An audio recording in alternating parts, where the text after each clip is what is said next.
Okay, we are going to discuss sexual assault and rape in terms of, um, you know, crime typology, and also relate that to serial crimes. So, before we really get into it too much, I want to talk about specifically what we're talking about with rape in this regard. Noticing that there is a difference between forcible rape, which I am going to just consider rape, and then there's statutory rape. I know that's been brought up before. Well, like, what's the difference? What makes one forcible rape and the other one not? Uh, Essentially, statutory rape in most cases has to do with age, but in general, it just means that there is a statute that limits or prohibits sexual contact between two individuals. As I stated before, it's typically based on age. So it really doesn't matter uh, how much Billy Bob loves Bobby Sue. If Billy Bob is 27 and Bobby Sue is 13 or 14 years old, that's statutory rape. Even if she consents to all of it, still same thing. And if you want to flip the sexes around, doesn't matter. You have females who are older and find some young guy. Same thing applies. So statutory rape doesn't matter. Even though there are people out there, prominent individuals who uh, would welcome the idea of consent all the way down to the age of 12, which those of you who've ever heard of or know Supreme Court Justice Ruth Bader Ginsburg, she at one point in time has said that she would be okay with the age of consent being 12.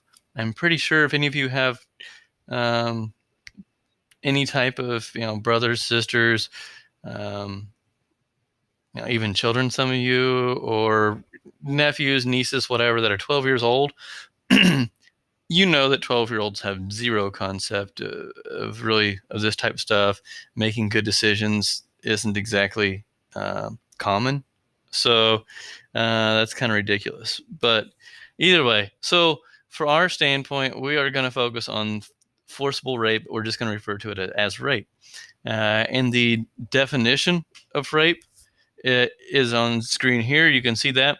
It is, I don't normally like to read things directly to you, but I'm going to anyway on this one.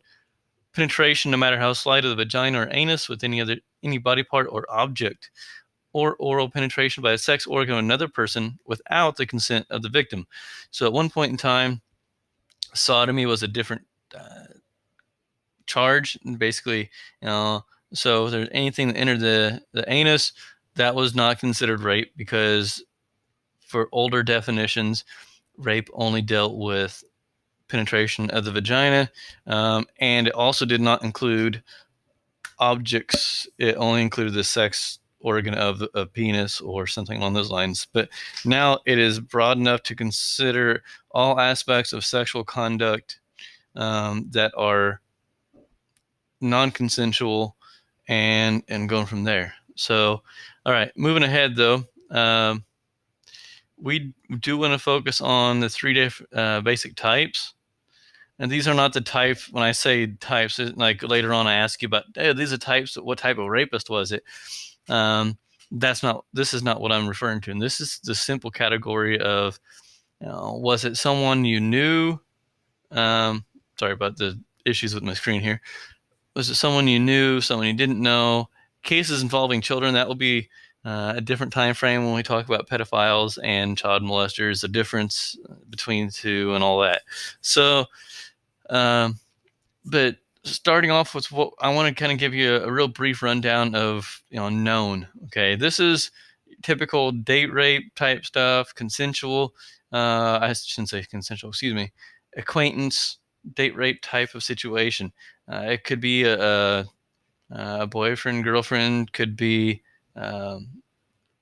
couple, could be a spouse or spouses. Any of these rapes where you actually know the person. And I will get to more detail about that later as far as knowing someone, what's really considered knowing.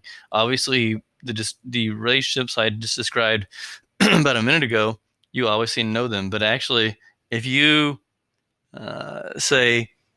say you have a class with someone, you don't really know them that well, but you have class with them, and you could recognize them or have an idea who they are, that's considered an acquaintance rape or a known rape. If someone who, like I said, work with, go to class with, someone you've come across at some point in time, uh, that's not considered an unknown. Okay, so a lot of times your date rapes, acquaintance rapes are borderline or can be borderline consensual. What I mean by that is, someone at one point in time consents to some aspect of what's going on, but then removes that consent and wants to stop. And once that person wants to stop and it goes any further, then can be considered rape. So that should be pretty self-explanatory. A lot of times with your what we're talking about with known, it involves the use of either drugs and alcohol, which we'll get to in just a second. Also, there's the idea of, on here it says rarely involves injury or threat of injury.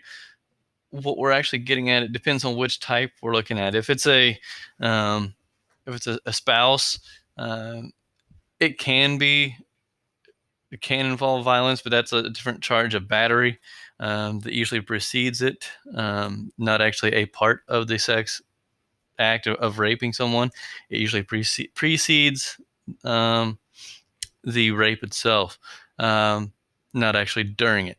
So there's that.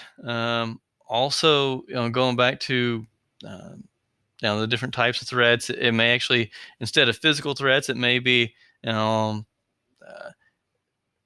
coercion more so than threats. Things you should do because of obligations based on the fact that you are a couple or married, or you name it. That's what we're talking about. Drugs and alcohol. Unfortunately, based on age, yeah, the group that you guys are in right now is going to have the highest likelihood of becoming a victim. Doesn't mean that college campuses are terrible places and that rapes happen. It just happens to be that the age bracket to where you are most likely to be a victim happens to be essentially between the ages of about you could even take it down to 16 to 25 is going to be the highest, but even 18 to 25 is really high compared to other populations. And it's not just because you're at college, but it's usually because you participate in activities such as drinking, drug usage, etc., that can lead to that. Unfortunately, it happens to even people who are not essentially doing anything wrong. But not as often in this particular case that we're talking about with acquaintance rapes. With drugs and alcohol, okay, what you're usually going to see on whether it be college campuses or anywhere in town, the most common one is alcohol. Doesn't mean alcohol is the only one or the worst one. It's just the one that is easiest for people to use. I don't know too many parties or situations where alcohol is not actually there. House parties, or if you go to bars, etc. Obviously, alcohols are there. Drugs will be there. And just like it doesn't matter what drug or alcohol, whether it's drugs or alcohol, it doesn't matter which one. The use of those uh, products actually cause you to, it lowers your ability to make good, rational decisions, whether it be from the rapist standpoint or whether it be from the victim. Because if you're in the case of victims, a lot of times they've said that in essence, that they weren't fully aware of what was going on. And like I said, it didn't matter what type of drug was used. It didn't matter if it was alcohol.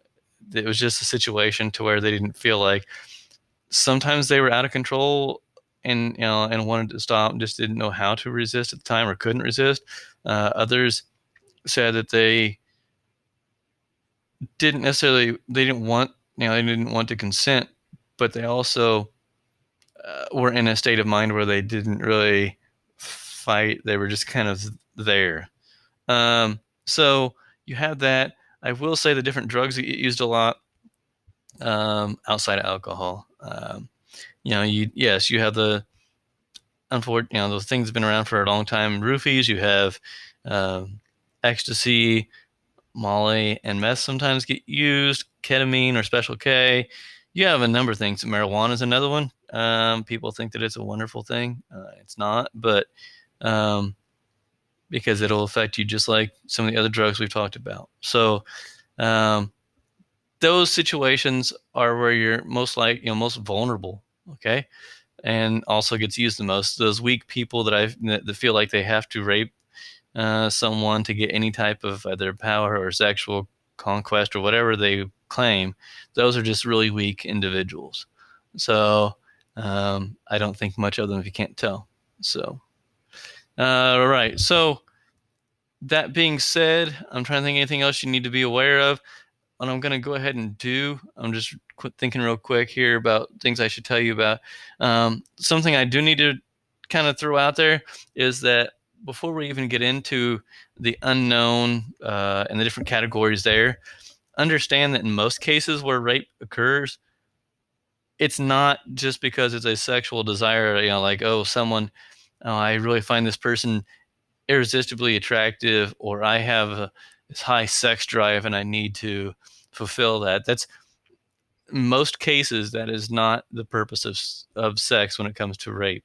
The sexual conduct, whether it be intercourse, whether it be oral, or whatever the case is, it's usually an issue to where sex or those sexual things are used as weapons against other people, to show power, to show control, to for reassurance, whatever the case is.